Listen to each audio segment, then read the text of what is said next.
Now, firstly, we're going to be focused on fan-led campaigns. Fan-led campaigns are amazing. If you can find that audience, if you can really, really drive home that there is a huge audience out there, you can convince distributors. You can convince the audience themselves that they really, really want to see it. That's what is so fantastic about FanForce. We've seen in the last couple of years that there have been a lot of American films that have done something like this.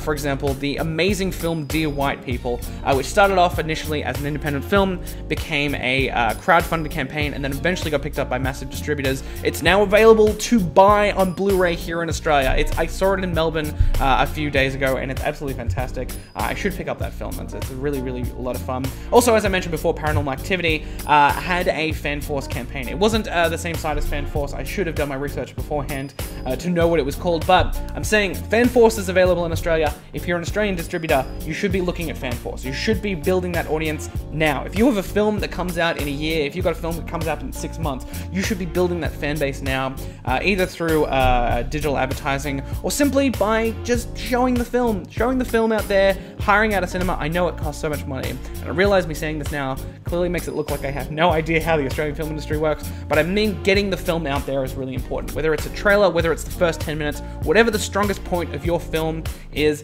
get it out there. Even maybe I suggested this once to a filmmaker, and I instantly regretted it afterwards. I like the idea, and if anybody steals this, I'm going to be fucking pissed, the idea of basically having a fake cam version, if people who don't know what a cam version of a movie is, for torrenting. People will sometimes take a digital camera to a cinema, they will film the film, and then they will put it online. I thought the idea would be really, really funny if somebody did that, but about 10 minutes into the film, the people who stole the camera made their own film to put up online, and they put it in like super high quality, so it was like the average size, like 700 megs or 1.3 gigabytes. I thought that would be a really, really funny idea. Secondly, we need new digital distribution methods. I love Google Play, I love iTunes, I love a lot of what is happening right now, but I think what more people need to do is just pull themselves away from those kind of people and just release the film online, almost Louis C.K. style. If you think that you have a really good platform, or if you have a really good audience that really want to see a film, release it online for like $5 to $10. Cut out the middleman, just release it online. Work with a web developer, work with somebody who knows e-commerce, you know, pay them 10 to 20 grand, pay them a good amount so they can build you a fucking awesome website. Don't have a very bad website like what Sony did for The Interview. For those who don't know, when The Interview was released late last year, they had a website, c.theinterview.com. It was great. It was really good. I gave the money, which I had to circumvent using a VPN to give the money, which was fucked in the first place, and I don't want to go into that. But more importantly, what they didn't do was they didn't lock down the actual site that played the video. I mentioned this before in another video, but people were able to get to the film without paying for it. Make sure you do that. Make sure that you either lock down the video so you can only stream it online, or you can stream it directly to the Chromecast, or the smart thing, the really, really smart thing, is you make it downloadable. You make it available for people as you know, a 720p or a 540p for people who, you know, don't have the infrastructure, or they don't have the like fast internet. It'd be really great to do that, to make sure that your film gets out there. So essentially, step one, build a massive fan base and try to force it into theaters. Or step two, basically make sure it's available with that audience. Make sure you can give it to them. You can make them enjoy it. It's there. It's so much there. To take an example from The Mule, the way that things need to change.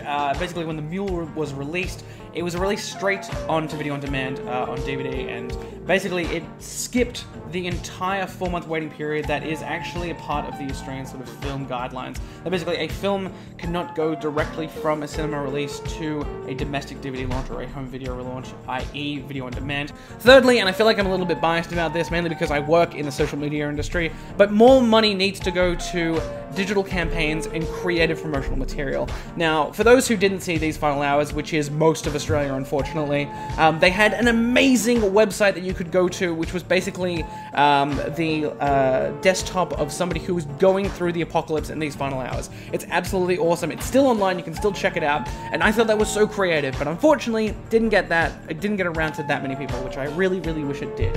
I want more creative and promotional material like that. Right now, the Bondi Hipsters have just announced that they're going to release their new film either later this year or early in 2016, and I know that they're going to come up with amazing videos. And I can't imagine it's that difficult to make. You've already written a full film. If you can make like a 30-second video or a 1-minute video or a little viral thing very similar to what the cast of 22 Jump Street did when that Van Damme truck video went viral, just something little like that you can grab on a topical, something you can make on a week-to-week basis on the lead up to the film to build that audience, to strengthen things. It's about, you know, not only really good advertising, you know, not just on targeting and people who know SEO and SEM, but it's also about creating a product, creating little bits around that product that lead to that product. It's about creating a great creative ecosystem to sell that film. Fourthly, we need to stop treating pirates as a part of a problem, but a part of a solution. I think the way that piracy has worked in Australia, as a small population of 22 million people,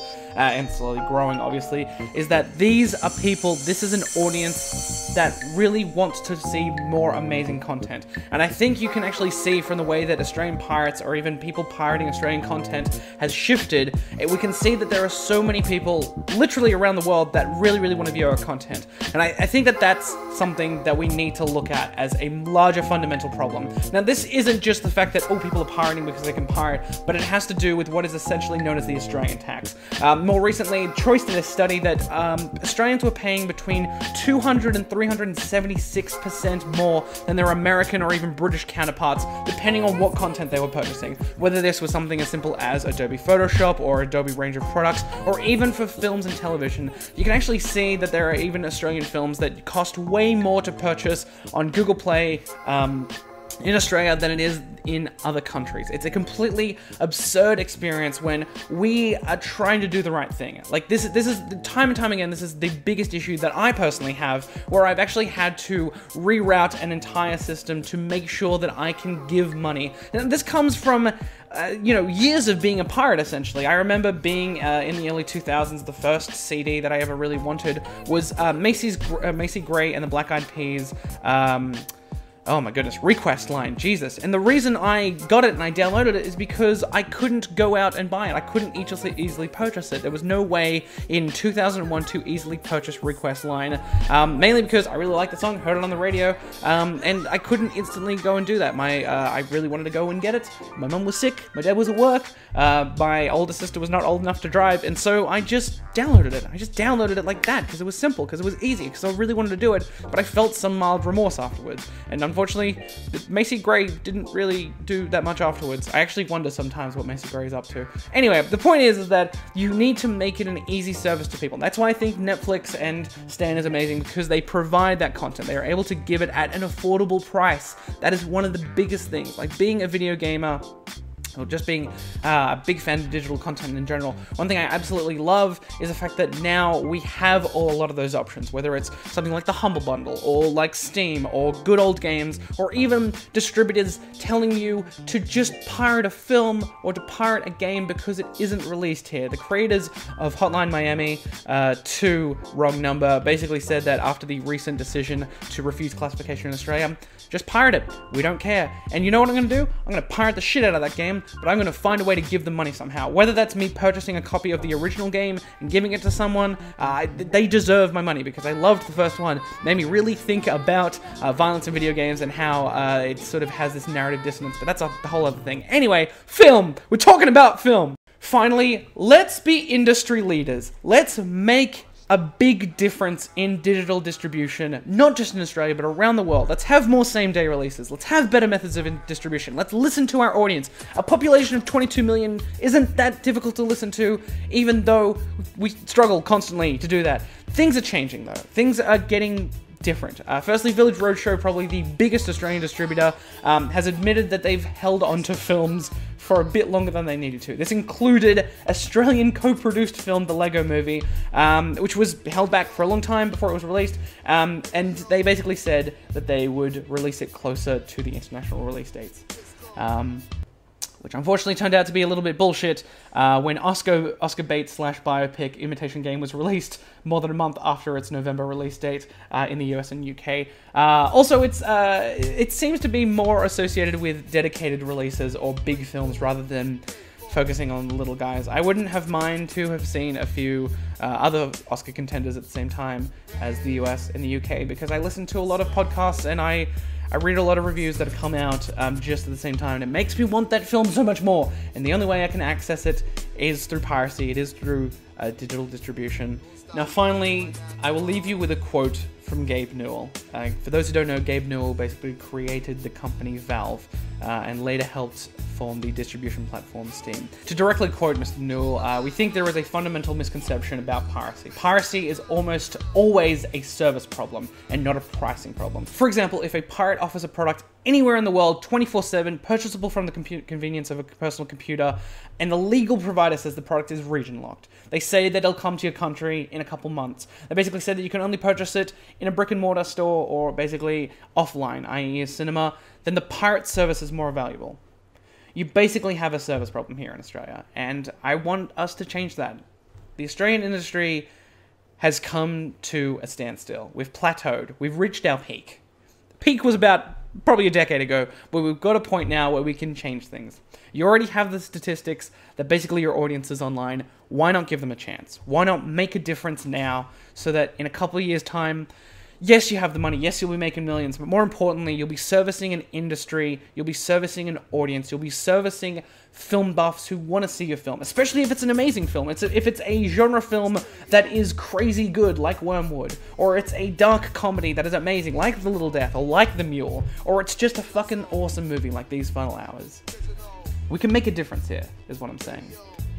Anyway, I'm Harrison by the Stream. Netflix comes out in a little over a week's time. I'm super excited for it. I'll be doing a day of release video. It'll basically just be a very sloppily edited, sloppily spoken little review of the service in comparison to what the US version offers, but also more importantly about how it's going to change things in Australia. I want to thank the wonderful people who helped collate the statistics from Choice and from Screen Australia. More importantly, I want to thank the wonderful people who made These Final Hours, The Mule, The Little Death, Wormwood, Paper Planes, and a whole bunch of Australian films that I've enjoyed in the last year. You guys deserve more. I really think that that's something that's not coming across in this video. It is a little bit more of like a little preachy bullshit kind of thing. But Australian films are changing. They're better. They're not just your usual heroin-fueled little bit of sadness that sort of comes across every couple of months. Australian films are getting different. They're being more enjoyable. They're being made with more money. They're being better written. They have more amazing actors, directors, writers, producers, cinematographers, costume designers, audio engineers, cinematographers, I probably already said twice. They're amazing people who are making Australian cinema, and I want to support them. I've been Harrison by the Stream. Netflix is out soon. I'm going to do a review about quick flicks in April, and I want you to know that I love the Australian film industry. I think you're worth supporting. So I've been Harrison by the Stream. Thank you so much for watching.